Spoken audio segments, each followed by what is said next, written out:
Hi everybody and welcome to the second episode of the Chlo podcast. Our guest today is Amber Archer, also known on socials as Amber Grace Knows the Place. She's a freelance social media manager and she just kind of does all things socials, which if you know me, that's also kind of a similar realm that I'm in. So not only will you learn so much from today, but I also will learn so much today. You will notice throughout the podcast quite a few things that are going to be different to the first episode. I just think that's all part of the creative process, and I've never done this before. So editing the first episode and then watching it back 20 times over, there were quite a few things that I thought, oh, if I refilmed that, I'd maybe do that differently. I'd maybe structure that a bit more. I'd maybe, there's always self-criticism to be had, but I loved my first episode, very proud of my first episode still. However, I do think it's important to grow and change and evolve it and learn. That's literally what this experience is all about for me, is learning about editing and filming a podcast, learning about my guests and the different genres and spaces in the creative industry. And yeah, I'm excited to do all of that. So yeah, I'm going to stop yapping now and let's get on to the second episode with Amber. And yeah, I hope you all enjoy. It's going to be a fun one and see you later.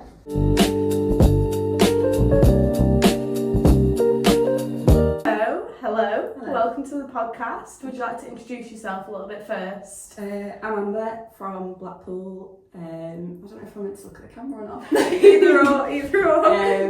And I'm a social media manager and content creator. I have a platform, Instagram, Amber Grace Knows the Place, documenting local and independent businesses, workshops and things like that. Yeah, perfect. So the first question is, how did you get into freelance social media? So where did you start off? Funnily enough, I was having this conversation with someone the other day. And I'd not done my spiel for ages. Yeah, you've not thought about it. No.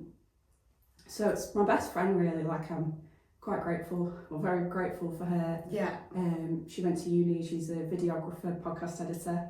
And it was post-COVID, so I was a carer prior to this freelance journey. Yeah.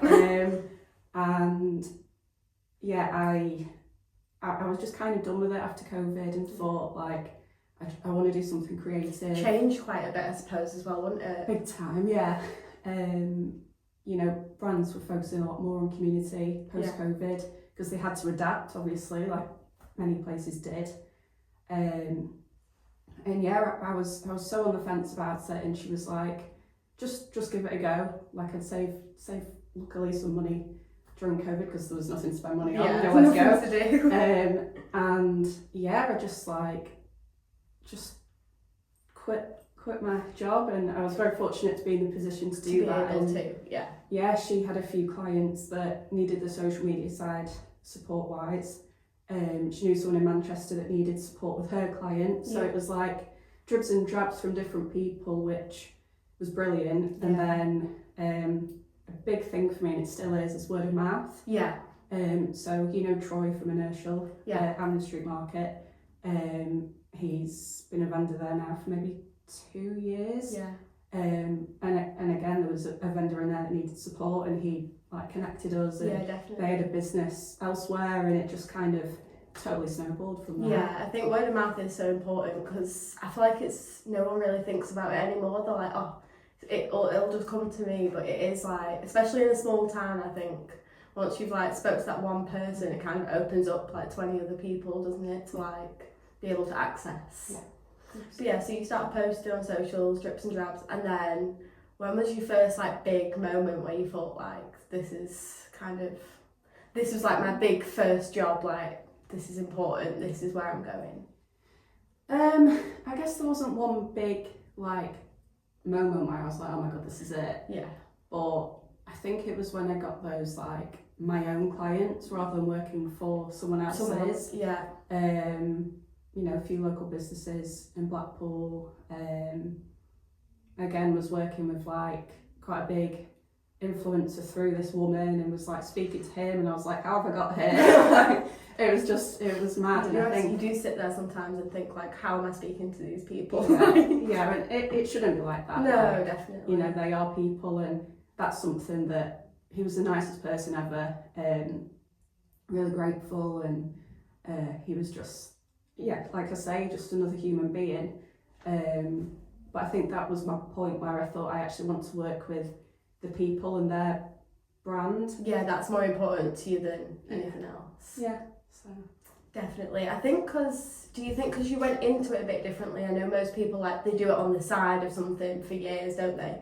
Whereas you were obviously lucky enough to be able to like quit first. Do you think that helped you kind of like throw yourself in, or 100%? Like I think.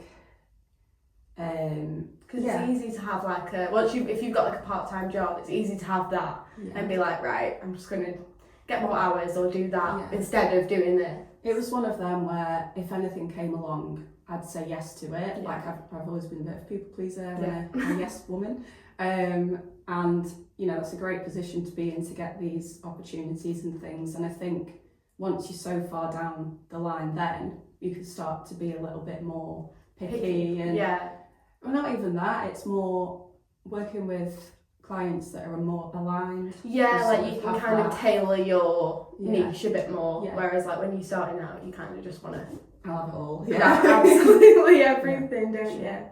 Yeah, I do think that's a big thing though, is like, because I have a part-time job alongside, and I do find myself sometimes being like, I'll pick up some more hours this week instead, and then I found out like recently like I need to shake myself out of doing that, because I'll be like, oh, I could plan this week, but like you just get a bit nervous, don't you? You're like, it's fine, I'll just do this instead. But I think it was really like, it is a really good thing that you were able to just like throw yourself in there. There's a great businesswoman called Steph. She runs FB and Humble, and she's all about self-promotion. I followed her for years, and then I was at a festival, Lost Village, a couple of years ago, and she happened to be a speaker there. She does loads of stuff like that, but she lives in London, so it's one of them, like I would have never seen her.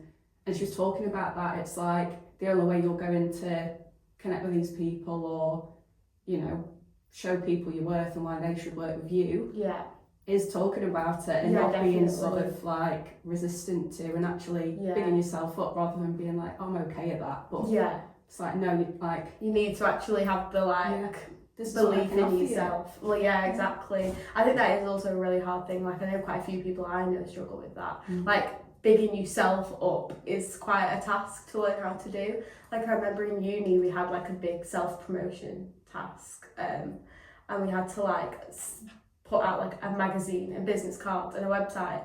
And I think just like the hardest part was like, how do you actually like, especially visuals wise, like showing yourself as a person in visuals is just a task. Like, and I also feel like because you're constantly evolving, like you'll get them done and then you'll be like, I think I've changed from this now, so let me change all of this.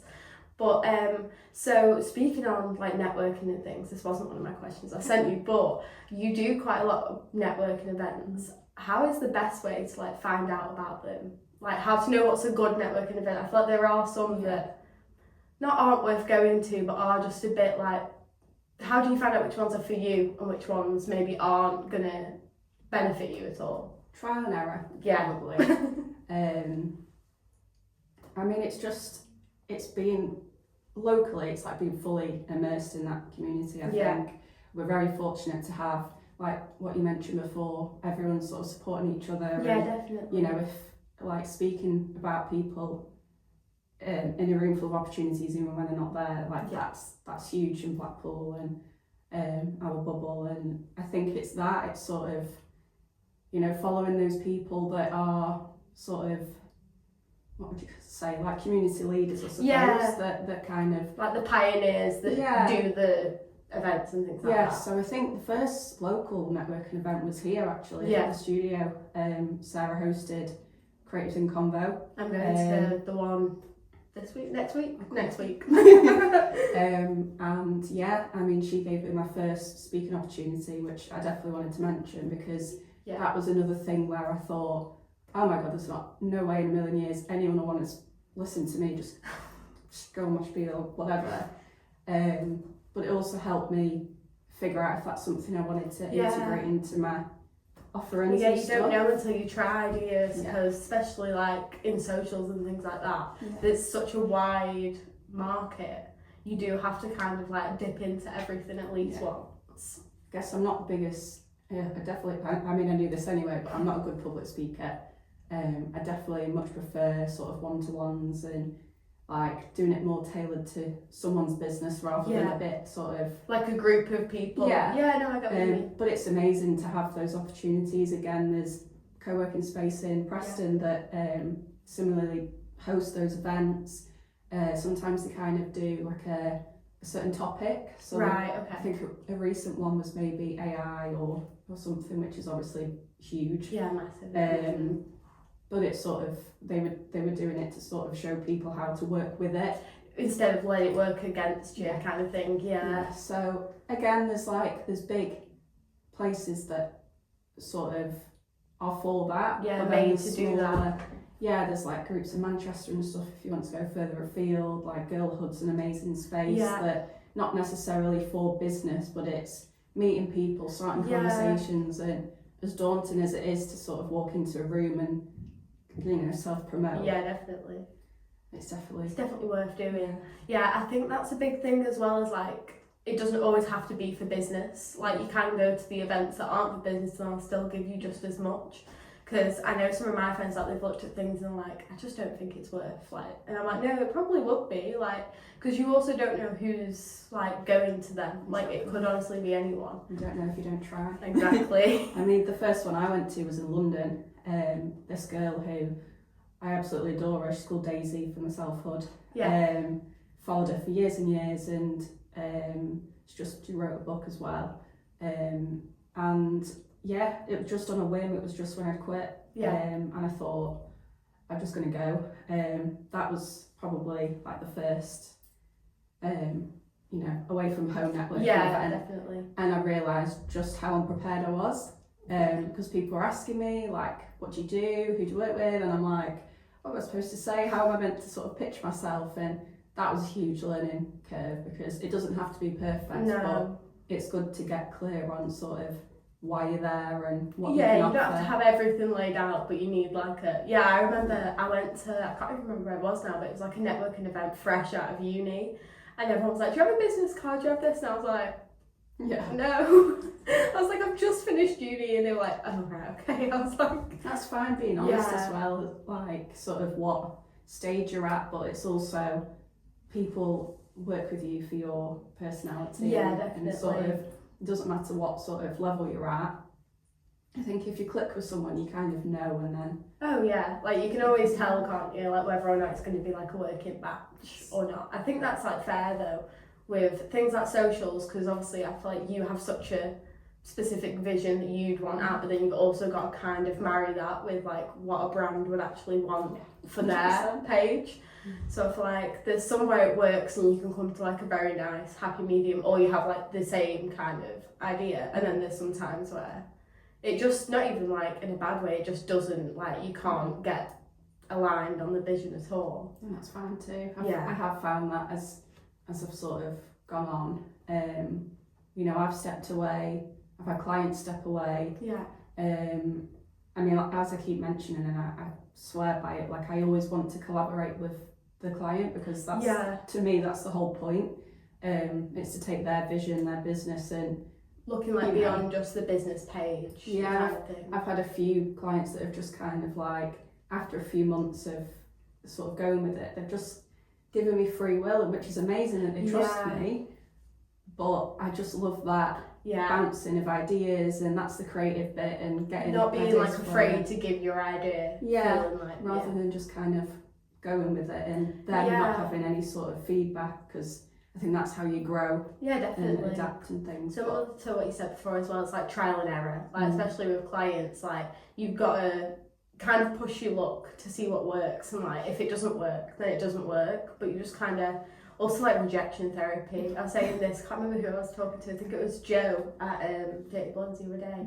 I was like, you just got to get used to hearing the word no. I was like, that's honestly, I was like, I remember starting out at uni, like that was the scariest thing in the world. Like anytime like any of my teachers would be like, Chloe, no, you're not doing that. I'd be like, okay, and then I'd like just cry, and now I'm like, oh, that's fine. Yeah. Like the worst they can say is no, and like once you get over that, I think that's quite like a powerful thing. Yeah, it's that, or they don't get back to you at all. Yeah, and you're like, okay, on to the yeah, next. like, I'll just get over that. That's fine, don't worry. I was also saying as well, like alongside that, like shooting your shot, like you've also got to get used to that. Similar to like getting used to getting told no is like rejection therapy. Getting used to like just messaging people, being like, hello, please, like, do you want to do this? But like, you will really never get anywhere. Like that or word of mouth, like they're your two options. So it's like you just got to get over the like initial like. Plus, it's always only just you. Like it's only you that's worrying about messaging them. They don't know you, so they don't care. Like they just see it and like, oh, nice. But like, I do think it is tricky to like get over those things. Yeah, and I think even if they don't say yes in that moment, 6 months down the line, they might go, oh, I need that support, and maybe exactly. You'll be in the back of their mind then. Like they might not need the help now, but they might later on down the line, like you're saying. So next question is. So I feel like I already know the answer to this, but because like I was saying in the intro, like we do very similar things. Like I'm trying to get into that kind of space. What's the typical work day look like for you? If as typical as you can give me, and are there any routines that help you like stay on track when you've got like a big project on? I'm not a morning person. No, I'm not someone who gets up at 6 o'clock and can just crack on. Although as I've got older, especially this past year, I do work better in the morning, which is it's just getting myself out of bed. I'm like, once you're out, you're fine, but it's the actual getting out that's the problem. No, I'm the same. So I have sort of my days at home where I work on stuff, and that's like really focused work where I've got no distractions. But when it's sort of more creative stuff or creating graphics or editing images, whatever, I will try and go out and work from somewhere, just partly because being freelancer can get quite lonely. Yeah, definitely. As I mentioned, my best friend, like she's, she could work from anywhere. She's very fortunate, and we can co-work, or I'll just go off somewhere on my own and just being around people, speaking to your barista. Last night, like the amount of times I've just gone and haven't had some work there because she needs to get out of the house. Like I wouldn't say it's so much a structure. Every day is very different, and I suppose if I have an off day where creativity is just not coming to me, I'll maybe just do some admin bits and kind of, again, it's in a sense being organised ahead of time, because if you do hit a day where you think I'm not feeling it, then you don't need to stress that you've missed a day. And definitely. I do think that is really important, like trying to make sure you're at least being proactive, because I think like the creative side of it's one bit and you can get really like blocked off with that easy, but then there's so much other stuff that I think if you have been blocked off in the creative side, like that does sometimes just kind of like drop off, and it's like I'll forget to do that because I'm trying to focus so much on this idea, whereas it's like you just took yourself out for like a few hours, did that, then you probably come back at it with like a completely different mindset. Absolutely.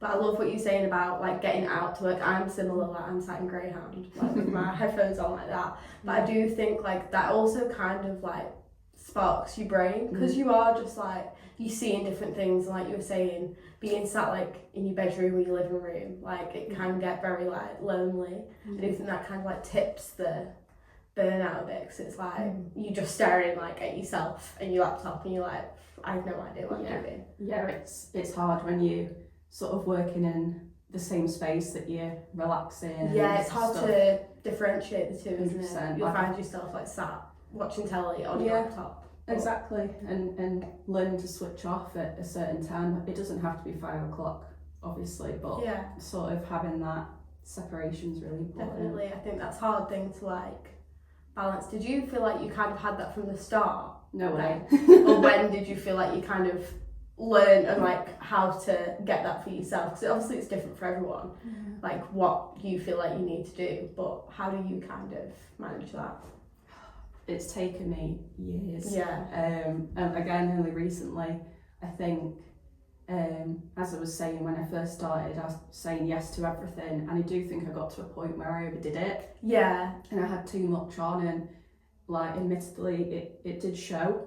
Yeah, because I think once you've got like 20 different projects and your brain split that many ways, like you do kind of, and you kind of get a bit like, everything gets a bit mixed up, doesn't it? Yeah, so I think it's stepping away from that. And yeah. No, that's so fine. So yeah, typical work day is just like getting out the house, or if it is in the house, it's like very focused, like no distractions whatsoever. So yeah, I love that. I need to learn how to do that. Yeah. I'm like such a distraction fiend, like anything that I can find to distract me, I will at the moment.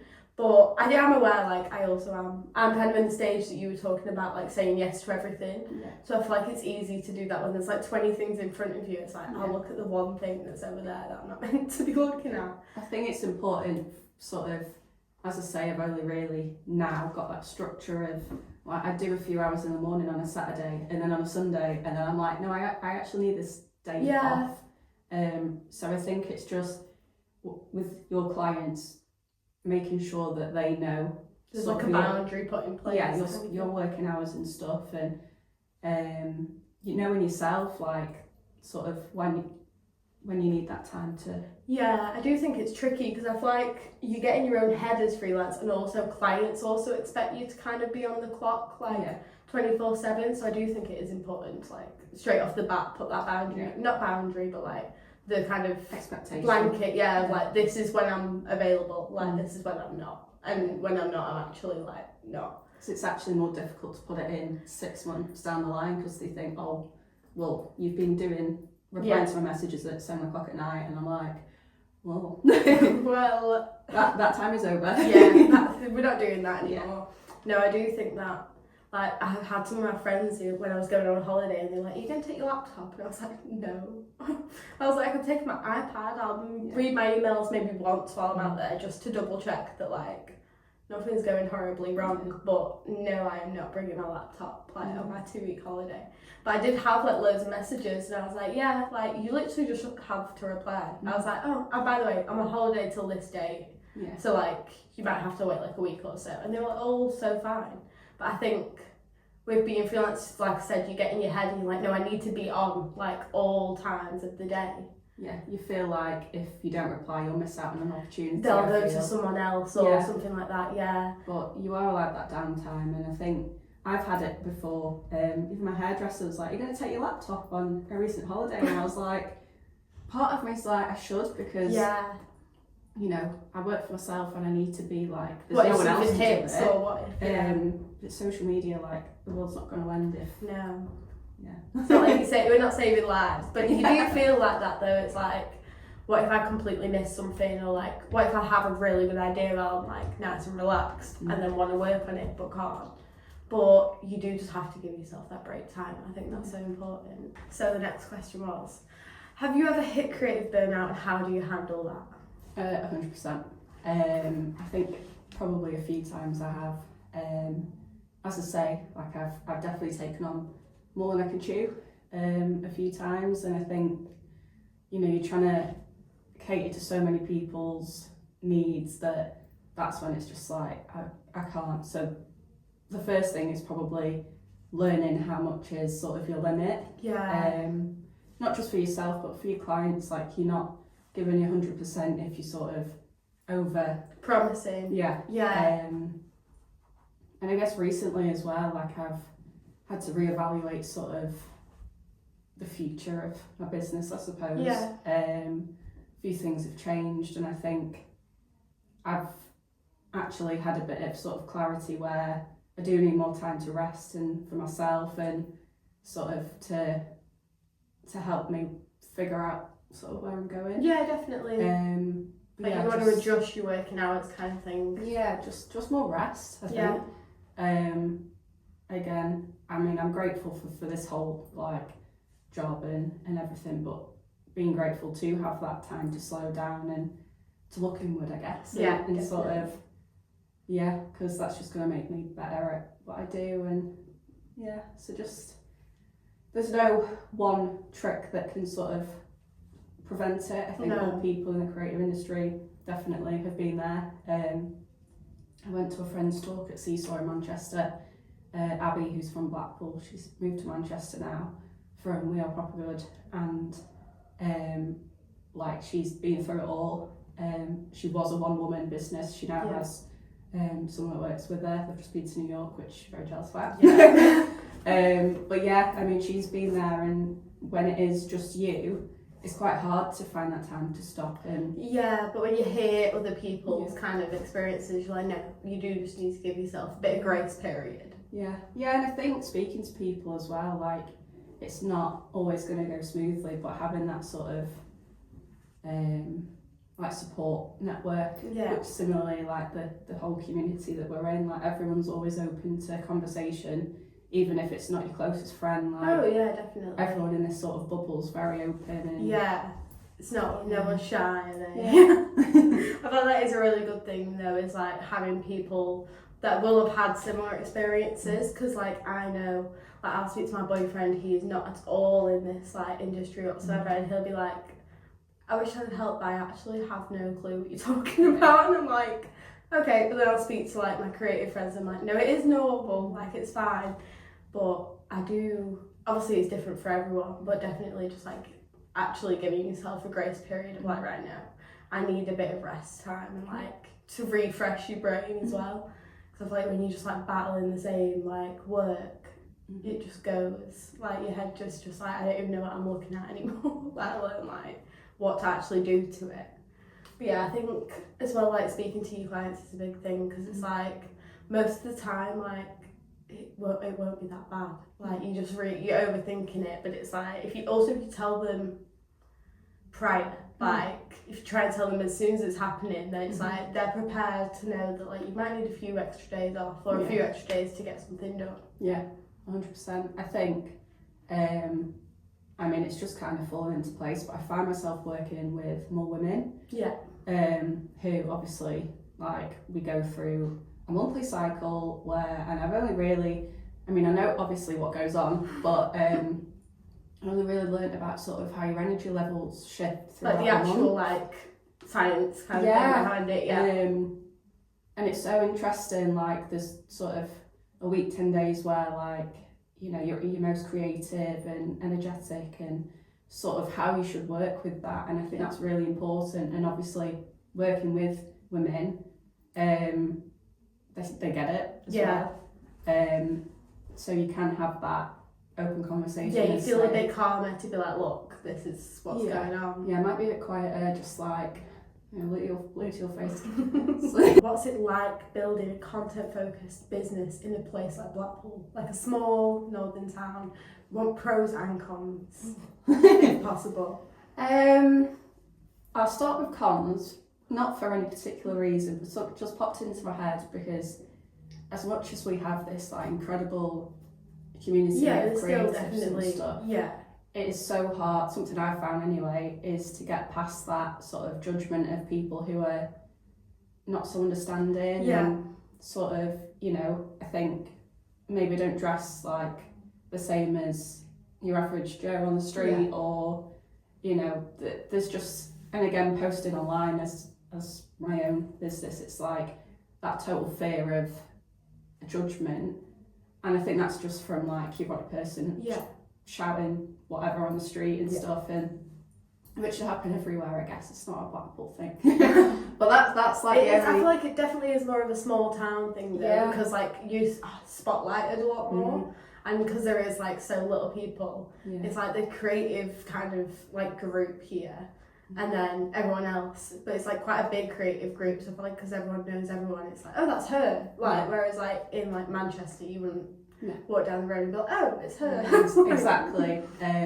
So it was so strange. The weekend there was this new coffee shop opened in Preston, and someone that apparently followed me messaged me and was like, oh, you were sat 2 tables away, and I'm like, oh. that's when you're like, oh my god, this is such a it's like small you knew area. who I was. Positives. Definitely.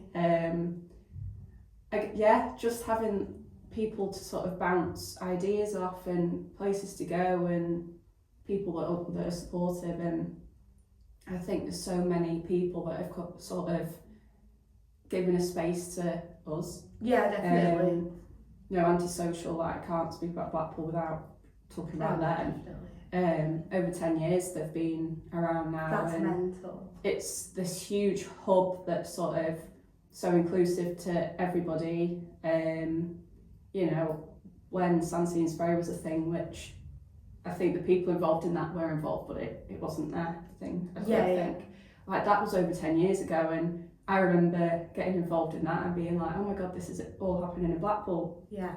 I did my Gold Awards award at the Grundy, and that was sort of like the starting point. And fast forward, it's like there are so many things going on and so many places popping up, and it's not necessarily who I'm working with, but I think having these little pockets and gems in Blackpool is such a nice feeling when you're from here. Definitely.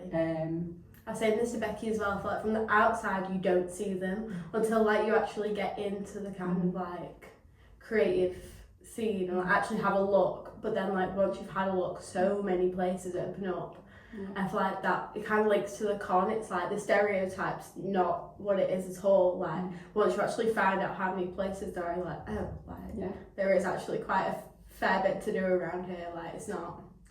There's not nothing. I mean, I think that's why I've never left. I didn't go to uni. I've not had that gone to Manchester and never come back, which you do find a lot of people from Blackpool do, which is fine. But I think actually keeping that community here is also so important, because it's just forever growing and it's giving young people opportunities in their hometown, and quite proud.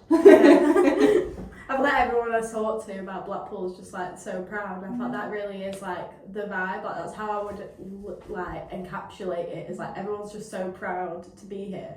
But I feel similar to what you were saying, it's you're either really proud to be here or you're getting out. There's chance and never coming back. But I also do think cause I remember being 18 and wanting to do the getting out and never coming back option. But then it's you do just have to look, because once you get a feel for the small town community, everyone knows it's so nice and warm. And then when you do go to a place like Manchester, when I've had job interviews and stuff, I'm oh my god, none of you know each other, you all working in the same building, what? And I do think it is just crazy the difference between big and small towns, and how we all go about things creatively. Flipping from clients from here to there is a big jump in everything. But so what is something right now, if you can share, that you're excited about, that you're working on? Ooh, myself. Sounds really cheesy, but like I say, a few things have shifted. I've got a little bit more space to kind of figure out where I want to go with things. I've taken on a new client. She's brilliant. She actually works at one of my hospitality clients, and I met her there, and she has her own business, and she's I'm just so stuck. I have absolutely no idea. She's not very techie. I'm not really, but she's I look at the screen and I'm I don't know how I'm supposed to promote myself. She's a coach, so someone like that's so important to get her personality across, and you want people to buy into her, and it's not a management client, it's just content creation, which I feel everything's sort of fallen into place, and sort of going back to my roots of supporting people to show their personality through everything that they're doing, and rather than taking on another big management thing. That is a big management and content creation. They are so different. Also not a lot of people know that. Even if you're trying to go into the space, you just see social media and you're okay, I could just do that. But the amount of admin work for a management thing compared to content creation is a lot. So I can imagine it's nice to be doing just the nice the content. That is the main creative bit, isn't it? Exactly. And I definitely want to do more of that. I think sort of my Instagram's taken a bit of a back seat, and I never wanted it to sort of blow up and whatever. It was just a fun thing. But actually having the time to go to things and document it, and different spots and events, and just going back to my roots and like rediscovering when something, I suppose that was a hobby, and it still is, but when that turns into your job, it's so hard to like, you know, sometimes sucks the joy out of it. Yeah, like it's so hard to keep the passion for it. Yeah. So sort of, yeah, there's not one particular project, but I think at the minute I'm just kind of trying to, just go back to my roots and figure out where I want to go next. Yeah, like self-development. Yeah. No, I love that though. So what has been your favourite project from the past year? Also, if it's been a little over a year, we'll take it, but... Oh God.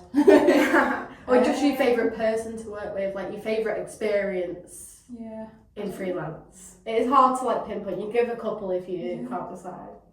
I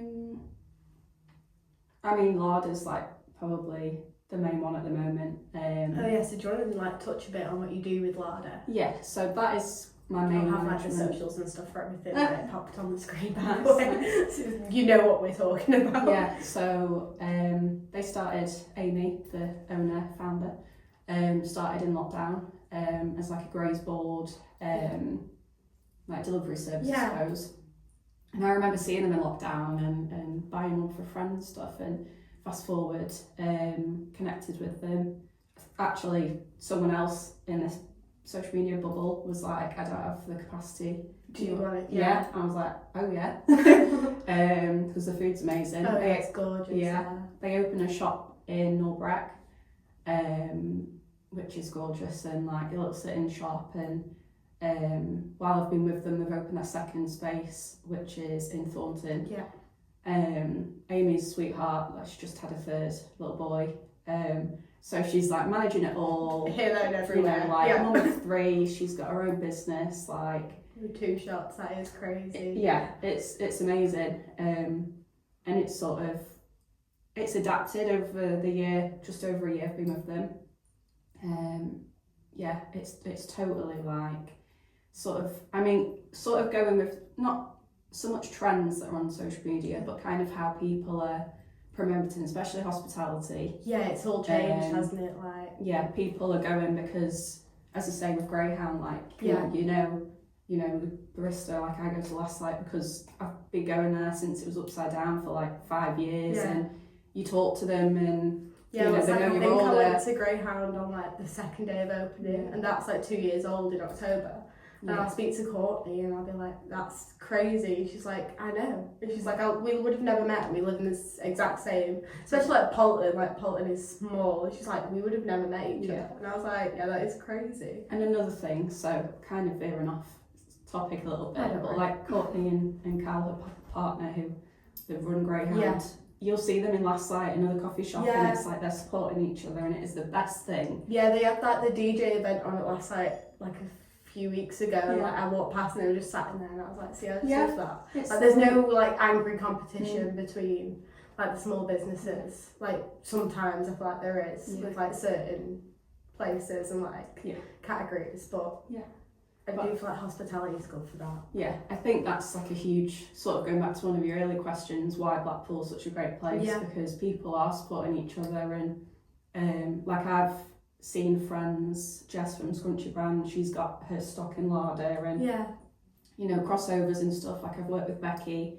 Grumpy Girl, like on a few projects that, you know, working with your mate, and like it's such a great feeling.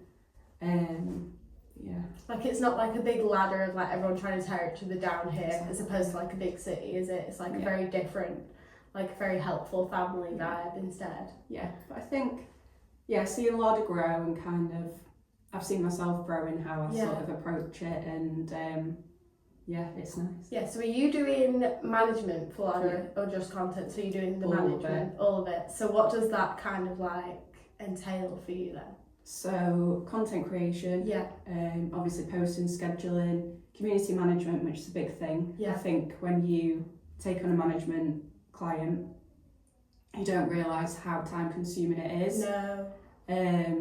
You know, if someone's messaging a business account, they expect like a quick reply. I notice that with anyone that I deal with. It's like as soon as they reply, if you don't reply within like 15 to 20 minutes, you're getting another text through like, Can I just confirm? And it's like, you can, but just give me a minute. Yeah. But it's, I mean, with, you know, people message like, are you open? What's on the menu? I'm like, the menu's on the story every day. Yeah, Guys, it's like certain things. You know, you sort of, again, upkeep that. Yeah, you adapt to that. So we've set like it's little things that sort of just keep everything going, like set an automated response saying, you know, with like the opening times. Yeah, like just basic questions that are like gonna need to be answered a lot. Yeah, and we'll get back to you when we can, and sort of, you know, every morning I'll check in, and then sort of later on in the afternoon as I'm wrapping up I'll check again, and rather than just like sporadically, because it sort of takes me away from my focus from everything. And I've had that conversation with Amy and said like, you know, this is how we structure it, but again that was a learning curve. It was different for her because if she was in the shop she could sort of jump on and whatever, but it's sort of again those expectations and having those conversations, but yeah, just all of that, and it's nice showing that personality and little lifestyle bits rather than just here's a sandwich, here's the coffee shop, like showing the actual work behind the scenes on it. I do think Loud of Socials have like had a full flip since you started doing them. Like it is amazing to see. Thank you. But so the next question, I feel like these are all hard questions, I didn't think about that, but so how has your view of social media changed, or like how you use social media, how has that changed? Because I am aware like it completely flips, like because I feel like if you don't do socials it is just a fun thing, whereas when you start to do them, like the way you even like now, even the way I like if I'm going for a scroll on my phone, that's completely different. Like so since you started doing it professionally, how do you use it change, and the view of socials in general? Whose screen time is just absurd. Like I think that sort of goes without saying. Again, it's more of a recent sort of, I admitted to myself, like definitely I scroll too much. Yeah. And I'll be like, oh, I'm just looking for some inspiration, and it's like, no, like you know. Oh, you were worried about, Yeah, the best inspiration comes from stepping away from your screen and your phone and getting out, going for a walk, touching grass. But I think setting those boundaries with myself to sort of, you know, you need to switch off now. Yeah. Because I think if you're doing something else, like you were saying, like it becomes a bit of a free time activity to scroll. Whereas then when you're like on your phone all day, you then don't want your free time activity to be like more phone time. You're like, right, I need to find something else, like a different hobby to have. Yeah. Otherwise. And I just start saving posts like, oh, that's a good idea for this client and whatever. And I'm like, no, I just want to have a quick look at what my mates are doing. Yeah, it's like you're meant to be using it for fun, but you always end up doing something. Yeah, or even vice versa when you're trying to like do some work and you're like, oh, and then you're like, wait, what was I doing? Yeah, it's like someone's story pops up and you're like, oh, right. Yeah. So it's sort of definitely, it's definitely changed my use, and I just have more time away from it if I can. Yeah, I feel like that is like a big thing. Because like we were saying, like being on your phone, I remember like being at uni, like I'd be sat at uni on my laptop all day, and then I'd come home, sit on my laptop and do uni work. And like it worked for that period of time because that's what I needed to do to like get through. But then when I came out of uni, like I found myself just sat at my laptop sometimes being like, well, what do I do on it now? Mm-hmm. Like when it was like a few months after uni and I like hadn't quite figured out what it was I was doing yet, I just like sat there and be like, well, just like some work will like pop up for me to do. Like I do feel like it is that like you don't realise until you step away from it how much you actually are like on it constantly, because you just find yourself being like, no, I need to go do, and you're like, you don't, like just have 5 minutes away, like go for a little walk or something. Exactly. Right, so do you have any tools, apps, habits, anything kind of like that you like swear by using? Any like equipment, any apps, like I said? My phone. No, I think Canva I've like sworn by since I started. This lady that I mentioned in Manchester, who I was doing odd bits for her clients, like if I hadn't have had that, I wouldn't have had the opportunity to sort of take my time and learn how to use things, and I think that's a great tool. Canva gets such a bad rap as well, but it's like if you use it properly, like you can create really good things. I feel like because people just see like the basic, like but it's like if you actually learn how to properly use that software, it can be used for like very good and very like not quick, but like we learned all the Adobe softwares in uni, and like to use one of them to get the same output, like it takes 3 hours longer, even if you know how to use it. Yeah, so it's just crazy. It's definitely that combined with InShot. So I don't use CapCut because I've used InShot for years on my phone to edit videos and reels and stuff, and it's brilliant, dead easy to use. Like if you're just starting out, to pick up and play around. What else? There was something and it's gone. Any like equipment, like if you're going on like a shoot day for like a business? Got my camera. Oh, that's what I was going to say. So I use Lightroom for clients, although if it's sort of like on the go stuff and stories, so something with Lada, I don't use the sort of camera photos for the stories because it feels less like structured and feels like it's been planned out and like scheduled to be there. Yeah, it's like, oh, I'm in the shop and I'm doing it now. Like I'm not, but I want it to look like that. Yeah, definitely. So that I use VSCO, editing app on my phone. I swear by it. I've put so many people onto it. That's so good. It's brilliant. You have your presets and stuff, and off you pop. But yeah, I don't really have that much equipment. I suppose gimbals are really good. Yeah. Because I definitely have shaky hands, especially with all the coffee. Yeah. So that's really good for like if you're that way, doing more video content. Yeah. But yeah, just I think you don't need all the fancy tech to sort of get started. I think that's such an important thing as well, because it's like, I remember feeling like when I was first getting into it, I was like, well, I don't have a camera, I don't have this, I don't have this, so like I just won't try. But it's like, honestly, like nowadays, like your phone camera is 95% better than most like things that you'd end up like using anyways. Like I remember getting my camera and using it and being like, I don't really like this. I ended up sending it back and I was like, I don't really like the way it looks at all. But I do feel like, because you see like on socials, like everyone has like their massive bags and you're like, I don't have all that. Like just me with a little tripod. But I do feel like it can be done. Like it's not be all and end all to have like thousands of pounds worth of equipment at all. And same with apps, like the paid apps aren't always the best ones. Like I was on CapCut Pro for a while and like it is just hard to use.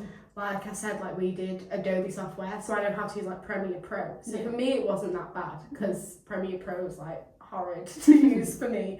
But it's like I can see like if you were a brand new like trying to learn socials, like they are quite hard platforms to like get around. Yeah. What's one part of social media management people never see, but that takes like a lot of effort?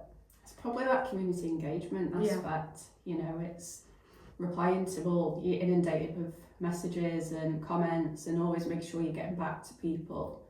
That's definitely like the biggest part of it. But to answer your question before, my content calendar as well. Oh yeah. Just because it helps me. What do you do that on? Or is that just literally just on spreadsheets? Spreadsheets. Just sort of has all the dates and like what kind of content just, like, it is and dot in what's going where. Yeah, and I think sort of ties in with this question where it takes time to sort of structure it and put your ideas down, but then turn it into something that makes sense. And figuring out what works for you as well, I feel like, because I feel like there's so many different platforms. You do have to figure out which one like is best for your brain to be able to then like consume the information. Yeah. I mean, like Lada, for example, we're just on Instagram and Facebook because it's local. Whereas, you know, if you're e-commerce or something that you want to be on TikTok and stuff and like get that wider reach and But would you say then, like, what socials platforms are you most working on? Is it like Facebook and Instagram if you're playing at the moment? Personally, Instagram's like your favourite? Absolute favourite. Yeah. It still is. Even TikTok's sort of in competition, I feel, a lot of the time. Yeah. Although this new client, she's got a wider audience on Facebook. Right. And I think it's a combination of a few things because she's got a group on there for the coaching clients she has. Maybe even the age group sort of differs slightly. Depending on who they're wanting to reach and things like that. Not always, but I just think sort of primarily that's sometimes easy to engage on there. Yeah. Start conversations sort of in her line of work. That's definitely important. But yeah, I feel like they all have their place, but they all have like very different. Like you're gonna get very different feedback from each. Like I feel like TikTok, you don't get as much feedback as you do on the other platform. It's a lot less like personal. It's a lot, but that's a lot more like a business. Whereas like Facebook and Instagram, you can actually like talk and like comment and people chat a lot more on there. Important. Yeah. So yeah, definitely. You kind of saying like it definitely depends on the client as well as just like what you personally like to use. Obviously, like their target customers and everything. Like where we have kind of touched on this a bit, like the self-discovery kind of. But where would you like to see your business or brand in the next year? So like in a year from now, what would you like things to be looking like? I think just creating more content. You know, having that time away from a laptop is like the best part of my job. So not like necessarily with a certain client, there isn't sort of a dream client that springs to mind, but just working with more people who are sort of, you know, that we just that align. Yeah. Whether that's in Blackpool or beyond, like I'm pretty easy. Yeah. But it would be cool to travel a bit more. Yeah.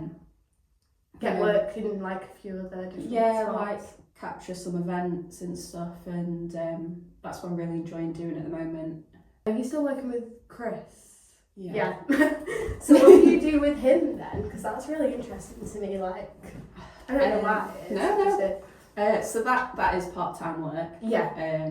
Honest, like, it's not different because it is still social media. But I can imagine like there's so many rules. There's so many platforms and so many different things he's got to reach. Yeah. That like it is a completely different ball game to like say like a larder, but that's like a very like homely kind of like vibe. That's like a full politician vibe. Yeah, it's tricky because I mean it's been, you know, it's changed quite a bit just over a year now. I mean working with him and him as RMP. Well,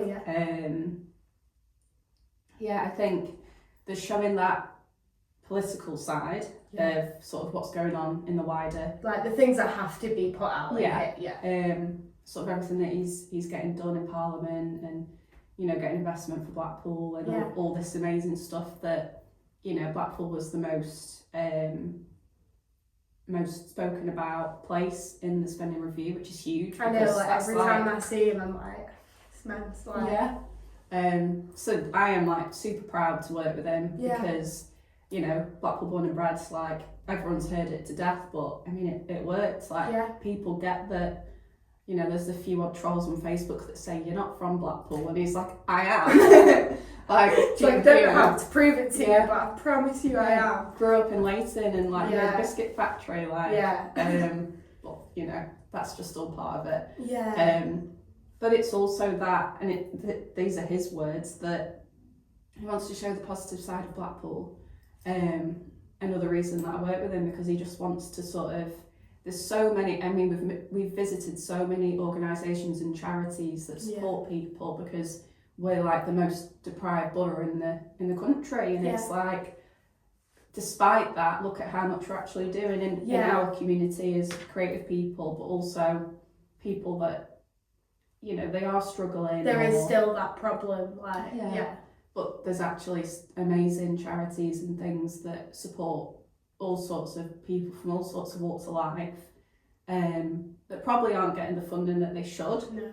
Or being noticed as much as they should, to then get that funding. Yeah, so it's sort of promoting them and visiting them and sort of sharing that conversation that he's had, and actually having that conversation coming from those people, not just from Chris relaying it. Well, because I suppose like when you're looking, even though he obviously knows he spoke, like he's spent a lot of time to then talk out, but it's like when you see him stood there talking about it, some people just think like, well, what do you even know about it? But it's like he has obviously done the work. But it is good to like put them people like in the spotlight to talk about it themselves. Exactly. So I think never in a million years expected to be working with him. But no, I can imagine like it is just completely different, and you love learnt so much. So you've been working with him how long then? Just over a year since the by-election. Yeah. And the general was called like quite early. No, that's it. That was earlier than it normally is, wasn't it? Yeah, like by 6 months, I want to say. Yeah. So bearing in mind he's just had a baby as well. He's just turned 1 now, but you know, it's like it was going on at around the same time as like the main kind of thing. Yeah, we thought, oh, great, I've got in the by-election, I can actually start work now, and he had to just totally go into campaign mode again, and you know, I can't imagine how that was for him. No. But sort of, yeah, I tried to count it the other day. We're across so many different platforms. Yeah. For different reasons again, because Facebook and Instagram is sort of more constituent based. Yeah. Whereas X or Twitter, still called Twitter, is you know, more national, as is TikTok, and LinkedIn is essentially his CV. You know, so there's there's like there's different reasons for different platforms, and you sort of tailor content to each thing. Yeah. So is that like a social media management role for you then? Yeah. So you're kind of on everything. Well, yeah, I can imagine. So how different, obviously we've spoken about it being different, but how different would you say, like, when it comes to, like, say it's like the start of the month, you're prepping Larder for the month, say you're prepping his stuff for the month, how differently do you go at them both? So Larder at the moment, their menu changes every 3 weeks. Yeah. A bit longer this month, just for whatever reason. Yeah. So it's trying to factor in those content days to get it out and be able to promote it before that menu. You Schedule them just before the new. Yeah. Yeah. Whereas again, like I generally have my set days with Chris because he is in the constituency on a Friday. It has to be a bit more scheduled, like way in advance. Yeah. So we kind of know when we're going to see people. You know, sometimes it's very like on the day stuff, like announcements of stuff that just have to go out. And I work with Antonia, who is like his comms manager, and we just bounce off each other. Yeah. You know, we sort of like, if something's coming out and say I'm not available, she'll jump on it, and it's just kind of having that awareness that things might just crop up the day before. You have to kind of be prepared to be like, right, I could get a message today. Yeah. Like, this needs to be ready for tomorrow. Exactly. So just trying to be as organised as possible. And yeah. A lot more different on the organisation level. Like, you've got to be a lot more meticulous, I can imagine. We were talking about shouting out some of your favourite spots, Blackpool and a bit further afield as well. Just your favourite, anywhere really, like networking, working, just shout out a few small businesses, I thought. Yeah. I mean, I have to mention last night when they started as Upside Down. I was quite a little socially anxious person. Sometimes still am, which is funny when I'm doing social media. Well, but like you sometimes find yourself like slipping back in, don't you? You know, I've met so many people in there just through like just having a quick chat, working in there, and just sort of like we're going at the weekend before Style Assembly, and yeah, it's just like a cosy little spot, and yeah, just feel right at home there. And it's great to have somewhere like that in Blackpool. Yeah. Further afield, like I mentioned earlier, Society 1. The owners there are lovely, especially Callie. She does social media management on the side, but she works there throughout the week. She again gave me a platform to sort of do a guest speaking spot, I suppose. Again, out of my comfort zone, but I met so many people there. I met one guy, Tim, from Secret Industries, who you know, I bought prints from for friends. He was at our fashion show for uni. I've only spoken to him on emails and then met him like the once, but he is lovely. Exactly, people like that I would never have connected with, and he's like proud as hell to be Northern. Like that's what all his work's based on. Which, I mean, I was listening to your podcast with Becky. Yeah. She said the same. She's like, her work's all about being Northern and Blackpool, and me and Becky met through Instagram. Like, we followed each other on Grumpy Girl and Knows the Place, and like, it just kind of gone from there. Physical spaces is quite hard, I think. Yeah, definitely. Antisocial, 100%. even Troy's shop, like people just bob Places in and like out that, and congregate, and at the weekend like all his mates are there supporting him and having a coffee, and pop band, St Anne's. That's obviously how we met. Well, yeah, I was going to say, like, that's why I was really grateful for my uni course, because we had quite a lot of opportunity, which I feel like not a lot of uni courses get as much as we got. Like, we had obviously the event that we met at. I would have never met any of you guys if it wasn't for that. I always think about that, I'm like, that's so crazy, like, but well, I would have probably met you all eventually, but it's like, I wouldn't have met you for like at least a few more years, whereas like, and I met like you, Simon and Izzy all in the one like day. So I kind of get what you're saying, and the fact of like, I always think if I didn't have uni, like where would I go? Like, how would I have met anyone? Yeah. Because like most of my connections came through that. And like through like when we did the fashion show, like we had to like set up all the pop-up events and stuff, so it was like I was speaking to people, but I never would have got that otherwise. Yeah, no, I think I've never heard of that before. When I was at college, they definitely had like careers advisor, but they wouldn't advise you to go work for yourself. No, what we did was like on a whole different level what they got you to do. And I guess I met your tutor through her partner. Yeah, Matt is a great person. So again, we met him last night. He had the opportunity to sort of go. I'm sure he lived in London or Manchester at one point. Yeah. Because we've had this exact conversation where he's like, I couldn't think of anywhere better to live than Blackpool, and you know, he works with some pretty big brands.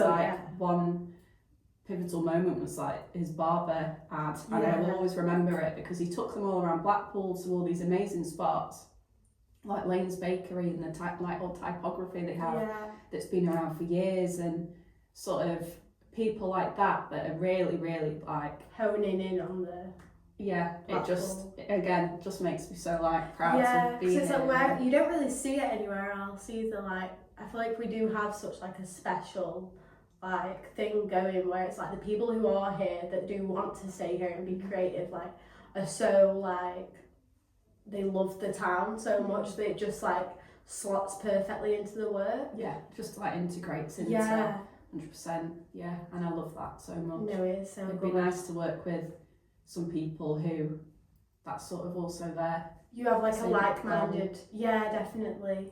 I think that's like, especially like when you're working with small businesses, like I always had like I feel like you always have like a very specific view of what you want to do, but then like since leaving uni that's completely flipped to like, obviously now we're wanting to be freelance and work with small businesses, whereas like it was always like I'm going to work for a massive company, and it's like, no way.